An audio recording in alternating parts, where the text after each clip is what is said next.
నారాయణపేట జిల్లాలో medical college, nursing college, paramedical college ప్రారంభోత్సవానికి జిల్లా ఇంటిగ్రేటెడ్ రెసిడెన్షియల్ స్కూల్ ఇతర అభివృద్ధి కార్యక్రమాలకి నాతో పాటు జిల్లా ఇన్ఛార్జ్ మినిస్టర్ దామోదర్ రాజనరసింహ గారు, జూపల్లి కృష్ణారావు గారు, అదేవిధంగా పొంగులేటి శ్రీనివాసరెడ్డి గారు, సీతక్క గారు, స్థానిక పార్లమెంట్ సభ్యులు డికే అరుణ గారు,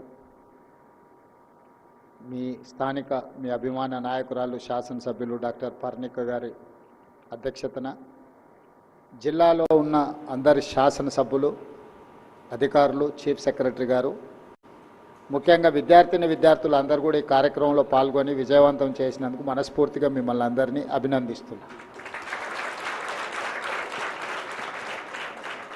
చాలామంది విద్యార్థులతో ఇంటరాక్షన్ కార్యక్రమం పెట్టినప్పుడు కొంతమంది నల్గొండ జిల్లా, ఇంకొందరు కేరళ నుంచి, రాజస్థాన్ నుంచి, ఇతర జిల్లాలు, ఇతర రాష్ట్రాల నుంచి ఈరోజు మహబూబ్నగర్ జిల్లా నారాయణపేట ప్రాంతంలో, ఆనాటి ఉమ్మడి మహబూబ్నగర్ జిల్లా ఈరోజు నారాయణపేట జిల్లాగా అవతరించి ఈ మారుమూల ప్రాంతంలో ఒక మెడికల్ కాలేజ్, ఒక నర్సింగ్ కాలేజ్, ఒక పారామెడికల్ కాలేజ్ అన్నిటిని కూడా ప్రారంభించుకోవడము అని అంటే ఈ ప్రాంతానికి పేదలకు సేవలు అందించడానికి ప్రభుత్వం చిత్తశుద్ధితోని పట్టుదలతోని ముందుకు వెళ్తున్నది.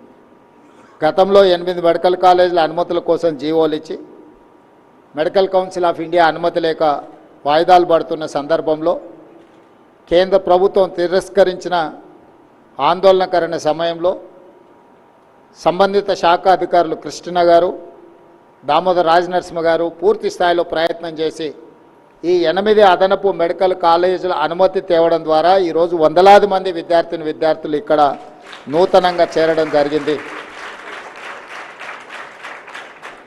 ఈ ప్రభుత్వం చిత్తశుద్ధితోని విద్యార్థుల భవిష్యత్తును తీర్చిదిద్దాలని తండాలలో, గూడాలలో, మారుమూల పల్లెల్లో పేదలకు ఉచితంగా నాణ్యమైన వైద్యాన్ని అందించాలని ఒక పట్టుదలతో ముందుకు వెళ్తున్నది. అందులో భాగంగానే ఈరోజు మీకు కావాల్సిన ఇన్ఫ్రాస్ట్రక్చర్, అన్లెస్ అంటిల్ ఇన్ఫ్రాస్ట్రక్చర్ లేకుండా, టీచింగ్ నాన్ టీచింగ్ స్టాఫ్ లేకుండా మీరు ఒక గొప్ప డాక్టర్లుగా రాణించడం అనేది కష్టం. దీనికి ప్రభుత్వమే పూర్తి స్థాయిలో సహకారాన్ని అందించి ప్రభుత్వం పర్యవేక్షించుకుంటూ ఈ కార్యక్రమాన్ని ముందుకు తీసుకెళ్తేనే ఇది విజయవంతం అవుతుంది. మేము ఎంత చేసినా, ఇన్ఫ్రాస్ట్రక్చర్ మీద మేము హండ్రెడ్స్ ఆఫ్ క్రోర్స్ స్పెండ్ చేసినా ఈ ఇన్ఫ్రాస్ట్రక్చర్ను సరైన విధంగా నిర్వహించుకొని విద్యార్థులు ఉపయోగించుకొని మీరు రాణించినప్పుడే వీటి వల్ల ప్రయోజనం చేకూరుతుంది. Government can construct structures, buildings.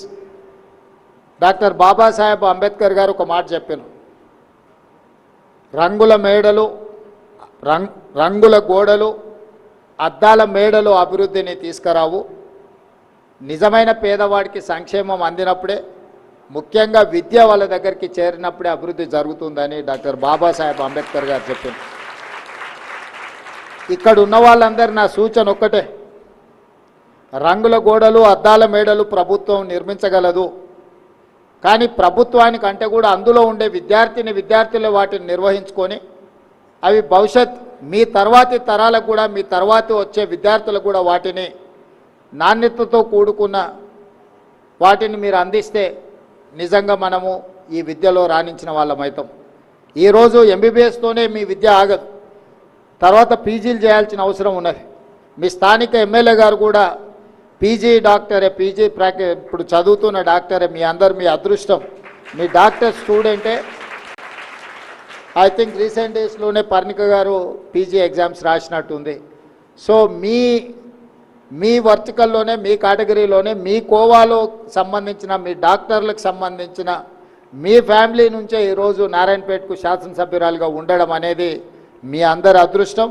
మీ కష్టాల గురించి, మీ అవసరాల గురించి, మీకు ఇక్కడ కావలసిన వసతుల గురించి మీతో పాటు డాక్టర్ పర్ణిక గారికి కూడా సంపూర్ణమైన అవగాహన ఉన్నది. తప్పకుండా ఈ నారాయణపేట జిల్లాకు కావలసిన ఈ ప్రాంతంలో ప్రారంభించబోయే మెడికల్, నర్సింగ్ అండ్ పారామెడికల్, అదేవిధంగా ఇంటిగ్రేటెడ్ రెసిడెన్షియల్ స్కూల్స్ వీటన్నిటిని కూడా నిధులకు ఇబ్బంది లేకుండా సంపూర్ణమైన అభివృద్ధి కార్యక్రమాలను ప్రభుత్వం ముందుకు తీసుకెళ్తుంది. ఈరోజు పేదలు చదువుకున్నప్పుడే, పేదలకు విద్య అందుబాటులోకి వచ్చినప్పుడే ఈ రాష్ట్రం అనేది అభివృద్ధి పదం వైపు నడుస్తుంది. వీటన్నిటిని అందిపుచ్చుకునే బాధ్యత మీ అందరి మీద ఉన్నది. ఈరోజు ప్రభుత్వం ఎంత చేసినా మీరు వాటిని సద్వినియోగం చేసుకోకపోతే మీరు తిరిగి పేద ప్రజలకు సేవను అందించలేరు. ఇది ఉద్యోగం కాదు డాక్టర్ ప్రొఫెషన్ అనేది. డాక్టర్ ప్రొఫెషన్ అనేది ఒక భావోద్వేగం, ప్రజలతో మీకు ఒక అనుబంధం, ఒక ఫ్యామిలీ కనెక్షన్ ఉంటేనే మీరు ఇవి చేయగలరు. లేకపోతే మీరు ఈ వృత్తిలో రాణించలేరు. మిగతా వృత్తిలో మీరు ట్రాన్సాక్షన్ రిలేషన్స్ పెట్టుకోవచ్చు, కానీ you cannot continue transaction relation in medical field. ఇది ఒక హ్యూమన్ టచ్తో చేయాల్సిన వృత్తి. ఇదేదో సాంకేతికంగా యథాలాపంగా మనం ఏమైనా చేస్తే అది వాళ్ళ ప్రాణాలకే ప్రమాదకరంగా మారుతుంది. కాబట్టి మీరు అందరూ కూడా జీవితంలో చాలా భవిష్యత్తులో ఎదగాల్సిన వాళ్ళు. ఇక్కడ మీ చదువులో మీ పునాదులు బలంగా పడితే మీరు భవిష్యత్తులో గొప్ప డాక్టర్లుగా రాణిస్తారు. ఈ రాష్ట్రానికి, దేశానికి సేవలు అందిస్తారు. ఈరోజు మన రాష్ట్రంలో, మన దేశంలోనే కాదు, మిడిల్ ఈస్ట్ కంట్రీస్లో పారామెడికల్ సిబ్బందికి ఉన్న డిమాండ్, వాళ్ళు పే చేస్తున్న ఈరోజు జీతభత్యాలు అత్యధికం. ఈరోజు మిడిల్ ఈస్ట్ కంట్రీస్ నుంచి యూరోపియన్ కంట్రీస్ వరకు మన ఇండియన్ స్టూడెంట్స్ వైపు చూస్తున్నారు, ఇటువైపు నుంచి సర్వీసెస్ తీసుకోవాలని. భవిష్యత్తులో మిడిల్ ఈస్ట్ కంట్రీస్కి అవసరమైన పారామెడికల్ సిబ్బందిని రాష్ట్ర ప్రభుత్వం అక్కడ ఉన్న అవకాశాలను తెలుసుకొని ఇక్కడున్న విద్యార్థులకు ఇక్కడ ఒక అవగాహన కల్పించి వాళ్ళకి శిక్షణ ఇచ్చి మీరందరూ ఈ దేశంలో మారుమూల ప్రాంతంలోనే కాదు ఇతర దేశాలలో కూడా వైద్య సేవలు అందించడానికి అవసరమైన ప్రణాళికలను, ఏర్పాట్లను మన రాష్ట్ర ప్రభుత్వం చేస్తుంది. కాబట్టి ఇవన్నీ మనము